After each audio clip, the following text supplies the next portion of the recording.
2025 ခုနှစ်မေလ10ရက်ဇာတာပတိနေ့မမတ်ရက်တရားကိုမချစ်မဲနာယူမြတာပြုသောသူမိသည်ကမှန်၌မိမိပဂတိမျက်နာကိုကြည့်သောသူနှင့်တူ၏အကြောင်းမူကားကိုကြည့်ပြီးမှအခြားသို့သွား၍မိမိအစင်းတံကိုချက်ချင်းမေ့လျော့တတ်၏ရှင်ယာကုပ်ဩဝါဒစာခန်းကြီး1ငွေ23မှ24နေရာတိုင်းမှန်များရှိနေသည့်တိုက်ခန်းကိုကျွန်မပြောင်းမချင်းမကောင်းတဲ့ကိုယ်နေဟန်တာရှိလာကြောင်းကျွန်မမသိခဲ့ပါရေချိုးကန်းကြဲကြဲမှန်များကကျွန်မ၏အနေအထားကိုပြနေပြီးခမ်းမထက်လေကားရှိမှန်ကြီးတစ်ချက်ကကျွန်မ၏တွေ့မြင်ကိုနောက်ဆုံးမိနစ်ထိတိုင်ဖော်ပြပေးသည်ထိုမှန်များမှာကျွန်မကိုမြင်ရတဲ့အခါကျွန်မ၏ပခုံးကိုနောက်ကိုဆွဲဆန့်ပြီးမတ်ရက်လိုက်သည်ဘုရားသခင်နှုတ်ကပတ်တော်ကကျွန်မ၏ဝိညာဉ်ရေးတက်တာတဲ့ဖြစ်လာသည့်မကောင်းသောကိုယ်နေဟန်တာမှန်သမျှကို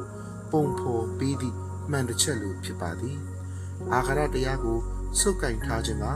ကျွန်မ၏ပခုံးများကိုလေးလံစေတယ်ဆိုတာကိုကျွန်မနားလည်လာသည်နည်းနည်းလေးလိန်ပြောတတ်တာကညဘက်ဆိုနိုးနေစေတတ်သည်ကောင်းသောဝိညာဉ်ရေးအနေထားကိုတမန်ကျမ်းထဲဖတ်ရခြင်းကကျွန်မကိုပို့ပြီးမတ်ရက်နေစေသည်ဘုရားသခင်နှုတ်ကပတ်တော်ကိုနေ့စဉ်ဖတ်ခြင်းကြောင့်အမှတ်ရစေသည်ထို့ကြောင့်လေ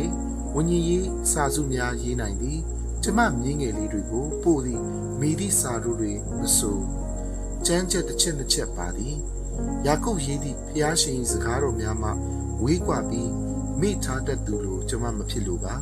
ထို့အစားကျွန်မအသက်တာတဲ့ဘုရားရှင်၏စကားကိုဆင်ခြင်လိုပါ၏ဆင်ခြင်ရန်နှုတ်ကပတ်တော်ကိုဖတ်ပြီးအသက်တာတဲ့ဆင်ခြင်သောအခါဝိညာဉ်ရေးရာမှာကျွန်ုပ်ခံရနိုင်သည်အာယုံပြုစုတောင်းရန်ဘုရားသခင်၏နှုတ်ကပတ်တော်ဖြင့်ရှင်တန်ရန်ရဲဝံ့စိတ်ရရှိဖို့အတွက်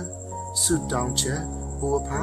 ကိုတော်နှင့်အခြားသူများအပေါ်မှန်သောမိသားရာမျိုးပြုရန်နှုတ်ကပတ်တော်ကိုသုံးမှုပါအာမင် Shelley Procius Pennsylvania USA